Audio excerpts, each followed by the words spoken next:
Unfailing, Noah Youkillis, IQ 206. These were my math test results for the semester so far. 0 out of 20, 1 out of 15, 4 out of 35, and incomplete. This was my math grade on my progress report, A-. I explained to Mrs. Bevilacqua that my score was actually 4.52%, a solid F- on any reasonable scale. She just laughed and changed the A- plus to an A-. Then she wrote in the comments section, computes averages without aid of calculator. How unfair was that? I found a clip on YouTube called Failing Math, but when I watched it, was completely unhelpful. They didn't teach you how to fail math. They taught you how to pass.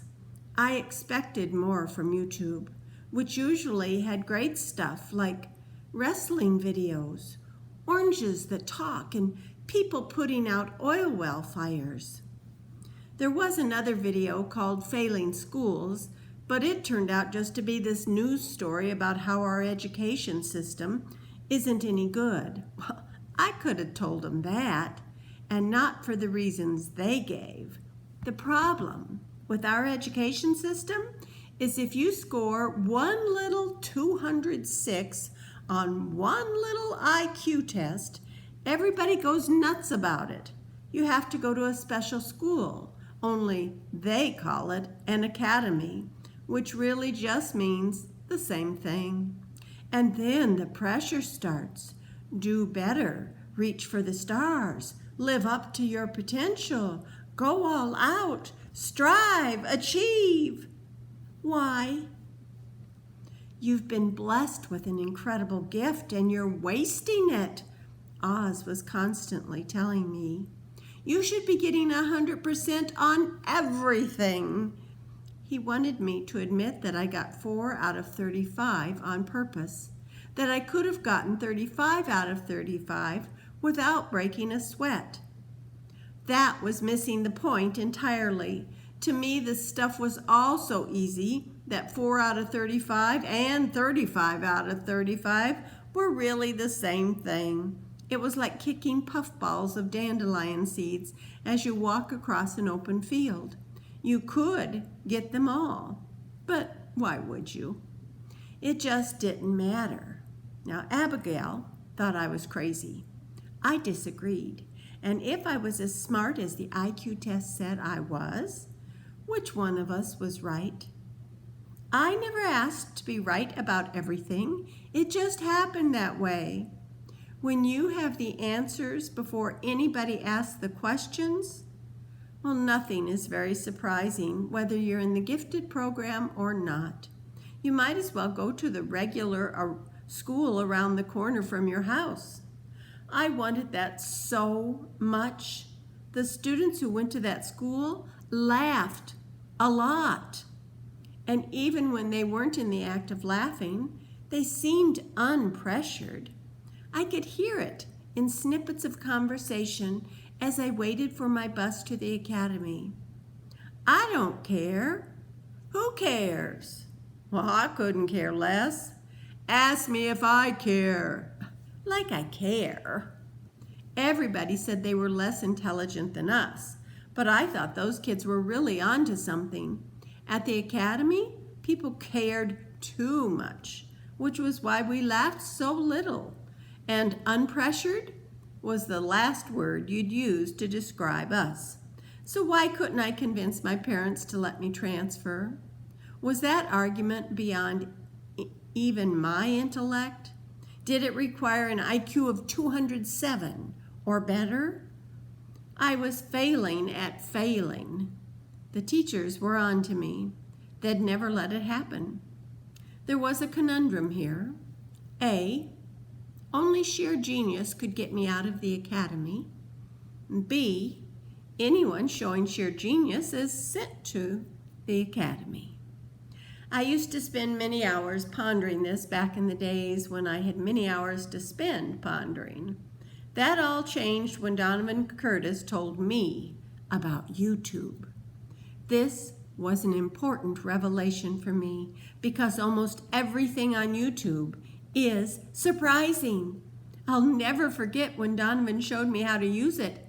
He clicked on a video, and for 11 magical seconds, we watched a Cocker Spaniel drinking out of a toilet. In those 11 seconds, my world was transformed. What I had just seen could not have been predicted by anyone, regardless of IQ. It was astonishingly simple and utterly random. The brain hiccup of a collective mind, 7 billion people strong. I'd been looking for something like this my whole life, and I was infinitely grateful to Donovan for opening that door for me. I almost forgave him for bringing in his sister and spoiling the only chance I might ever have to flunk. The word had just come in from the State Department of Education that studying Katie Patterson's pregnancy officially counted as real-life experience in human growth and development. You should have seen the celebration when Oz made the announcement in the robotics lab. Everyone mobbed Donovan, slapping him on the back and cheering, all except Abigail. She actually wept at the news that she wouldn't have to go to summer school. It was a little confusing. She took classes all summer anyway, so wasn't that summer school too? What was the difference between the summer school she went to on purpose and the summer school she'd do anything to avoid? Speaking of confusing, there was Donovan himself. He clearly didn't belong at the academy. I knew that after his first 20 minutes in the lab. What was he doing here? I had no idea, and that alone was considerably awesome. There were very few things that I had no idea about. The fact that one of them had landed just a few seats away from me in homeroom was wonderful in itself. Donovan was like a human YouTube video, unpredictable. We could have worked on Tin Man for years, incorporating every refinement allowed by technology, but none of us could have envisioned that the greatest improvement of all would be simply in the way you drove it. Yet when Donovan took over that joystick, the answer was right there for all of us to see. It also made excellent YouTube footage. Google Tin Man Metallica Square Pants exposes teacher's underwear, and the clip should come up. It already had more than 1,000 page views, making it my greatest hit so far. Picture this. Ms. Bevilacqua was covering for Oz in the lab, and one fork of the robot's lift mechanism got under her skirt, and by the time she noticed it, her hem was up around her ears, and everybody was staring at her underpants, which were bright yellow with a pattern of Cartesian geometry. Mrs. Bevilacqua didn't accept Donovan's apology. You'd think a math teacher who wore Cartesian geometry underwear would have a better sense of humor, but she was really mad. Her face looked like she was being tasered, or at least how those people look in the YouTube videos.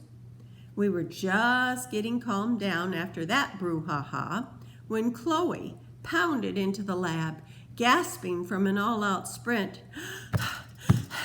"You won't believe it," she panted. "They still haven't fixed the Hardcastle gym, so they're moving the Valentine's dance. Here!" Donovan looked uncomfortable.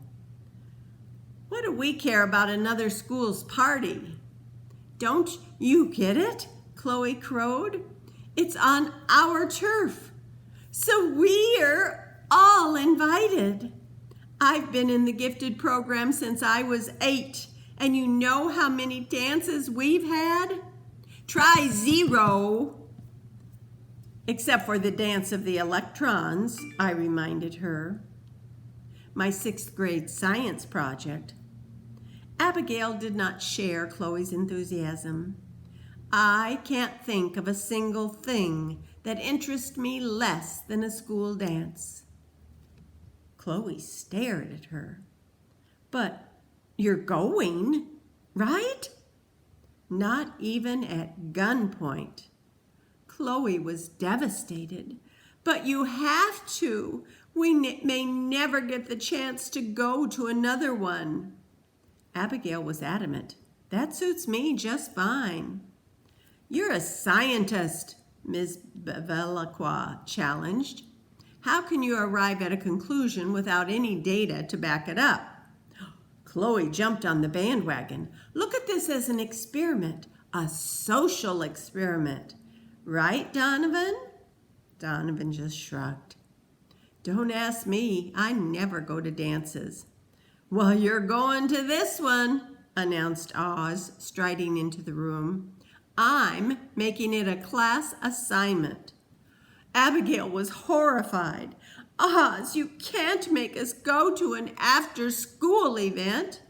No, the teacher agreed, but I can assign everybody to write an essay about it. And if you haven't been there, you'll have to take a 0. I'll take a 0, I volunteered readily.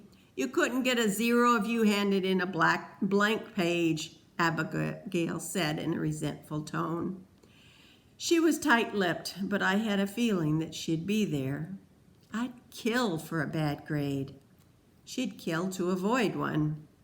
Oz panned the room, making eye contact with each student.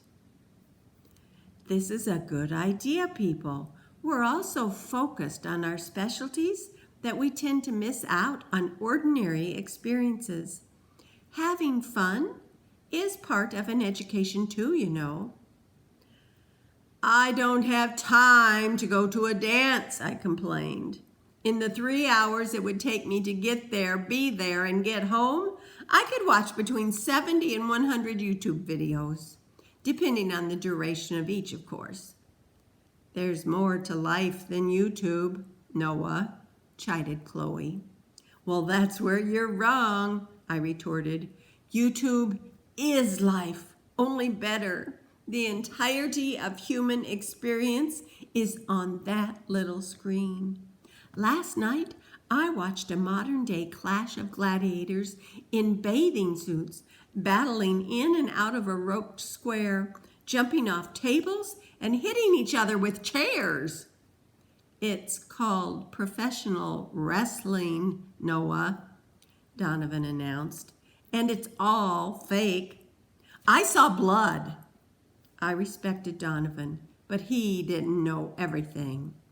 If my mother hadn't pulled the plug on my computer, I could have watched a steel cage match. Oz put an end to the discussion. It's settled. We'll all be there, and there's extra credit in it for anybody who can relax enough to have a good time. Will you be going? I asked Donovan as we headed back to our seats. I never went to Hardcastle dances when I was a Hardcastle student, he told me. Why should I start now? Oz overheard us. Extra credit, Donovan, he said enticingly, dangling the prospect like a fisherman dangles bait. So, you'll be there? I persisted. What do you care? Donovan snapped, suddenly angry. You shouldn't even be going. You don't need extra credit. You've got more points than you know what to do with. Well, I wish I could give you some of mine, I told him honestly, but I don't think it works that way. He stared at me for a moment and then sighed. See you at the dance. Tomorrow, unpasteurized, Donovan Curtis, IQ 112.